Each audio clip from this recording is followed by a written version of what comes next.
who is in your circle? So, what I want to talk about today on this episode is who are you surrounding yourself with? And this is really top of mind for me because I actually just got done recording a guest episode with Jamar Jones. If you haven't yet, you need to check out that episode that's coming up here because Jamar actually wrote a book called Change Your Circle, Change Your Life, and we've been connected for a while. His team actually created my speaker reel for me. He's really big in like the personal branding space, and we were really having a great conversation around personal branding and how to really look at who is in your circle of people.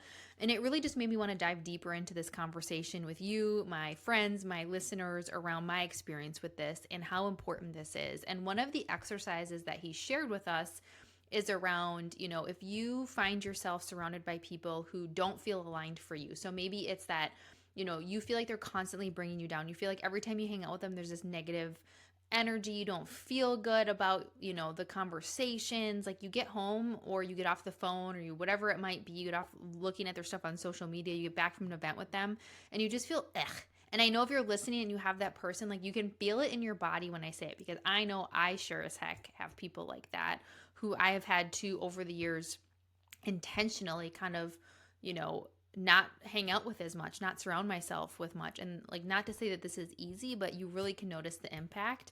So he was talking about this exercise and is like, as he said it, I literally was like, oof, like that's got to be tough, where you actually write down the list of people who are, in your network, in your circle right now. So not people that you've known 10 years ago or things like it. It's like people that you are surrounded by or engage with, within the last month. So kind of recently. And then he said you put a plus by if they add to your life and a minus sign if they like take away from, they detract from your life, your energy, things like that. And then you can go back and look at that and go, okay, how much time am I spending with people? Do I want to continue spending? And I was like, oof, that is a pretty eye-opening exercise and also can be really important because, if you listen to my podcast, you most likely are somebody who is a high performer, high achiever, like you are growth oriented. You've got goals in your career or your business, and you come here to hang out with me, to learn from me, hopefully get inspired from me and my guests on how you can do that, which leads me to believe that you also want to be surrounded with people that support you in that. And one of the biggest struggles that happens when you are like leveling up, and I see it for myself and I see it for clients, is when you are getting to these new growth stages for yourself. Maybe you're like changing, you're reiterating who you are. Maybe it's like a health thing, or it's, you're starting a business and people don't understand it, or you're taking on another, career. Maybe you're getting to the next level, or you're changing industries, whatever that is. You're going to have to let go of that earlier version of you that no longer is aligned. And that also then means that there are probably people that no longer are aligned. And that process can be hard. Like that can be hard. For me, I think one of the hardest things is losing relationships.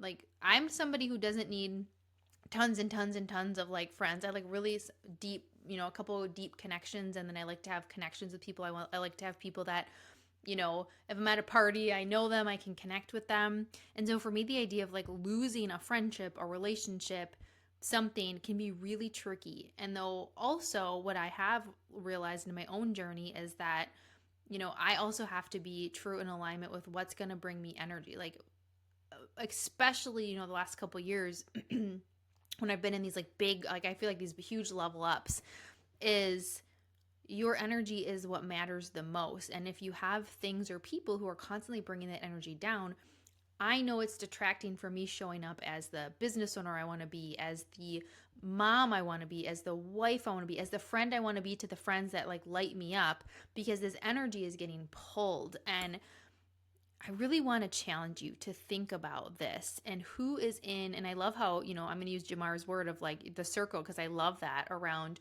who is in your circle and are they adding to and enhancing you as a person and your goals, or are they taking away from it? Because you know what? We are busy. Like I swear every single year that goes by, I feel just busier and busier, especially if you're a parent or you're juggling all sorts of different things. It's like time is so precious and people have so much even more limited time. They're being pulled in so many directions that, to be totally honest with you, I don't have time for that shit. Like I don't have time for the drama, for the negativity, for the detracting me from where I want to go. I don't have time for it. And I don't have the energy for it, right? Like, so if you're like me and you're thinking that, that can be really a hard thing to do. But the first thing is to just look around and say, who is in my circle of people, my friends, my peers, the people I surround me with? And you know what? Sometimes I have people who are like corporate professionals say, well, I can't change the people on my team or things. That's true. However, you do have some control, right? Because you can change, your perspective on it. You can change how much you can set up walls and boundaries around how much you're surrounding yourself with it. You can change, your outlook on it and or the way that you interact with that person. Like there are some things within your control. If it's family members, like that's a whole other thing. I'm not going to get into family dynamics, but there are things you can do. There's boundaries you can put up. There are things that you can do. And think of a person who's in your circle who hopefully you have at least one person in your circle who it's like, oh my gosh, they light me up. Like I know there's a couple of my entrepreneur friends that we always joke when we get coffee or something together. We leave just like on fire. We're energized, we're excited, we feel heard, we feel happy, we feel like I always think I get a lot more done in my business after we have coffee because they just fuel that. And I want you to think of that person and think of, do I need more of people like this, and where do I find them? And if you don't have that person, I want you to think of what that ideal person could look like, or that ideal group of people could look like. How are they showing up for you? How do you interact with them? Is it virtual? Is it phone calls? Is it text? Is it in person? Like what matters to you? Because that's the other thing is if you're somebody who can't always be getting together people for coffee or for happy hour, maybe the circle of people that you need to find and surround yourself with are the ones that will just like send you a text or give you a phone call. Because that's the other thing I've noticed is, there's different expectations in relationships from people, friendships, business connections. And if you are both not aligned on each other's expectations, like that can create sort of a miss there. So if people, I personally cannot constantly have like night networking events. Like either our schedule doesn't allow it or energetically I don't have anything left. And so if I had people in my circle who were really took that personally, that I wasn't always showing up to these night networking things, it could create a lot of friction. And so for me, it's important that I have people who understand that and know that, sometimes coffee is better. I like flexibility, or sometimes just like a check-in throughout the day. So I want you to think about who's in your circle, who lights you up, who maybe do we need to kind of re-examine on if they are need to be in your circle, and or do we need to set some more boundaries around that? And what would that ideal circle of people look like? What are they doing for you? How do they support you? How are you connecting with them? What's an ideal situation for you? And and then and then the next is like, where do I find those people, right? So some people, for me, I find them by doing the uncomfortable thing, going to networking events, and then deciding like, oh, this isn't really my energy, my vibe of people, and being okay letting that go. Or, for me, I love going to different conferences and things.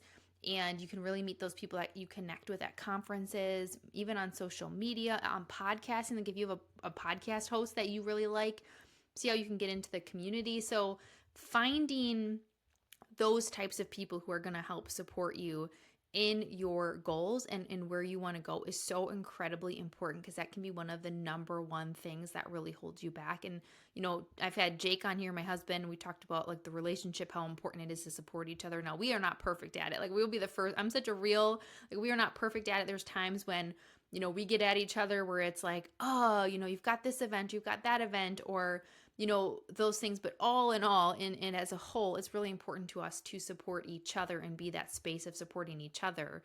And so I want you to think about that. That's what I really want to talk about today. I want you to think about who's in your circle. Is it detracting or adding to? And what would the ideal be? And now thinking about, where do I find those people? Finding the communities, putting yourself in different places, because you're not going to find the new thing going to the places you've always been. So what are those new places that you need to be going to and showing up to find those types of relationships? Hopefully this episode was helpful and really got you thinking.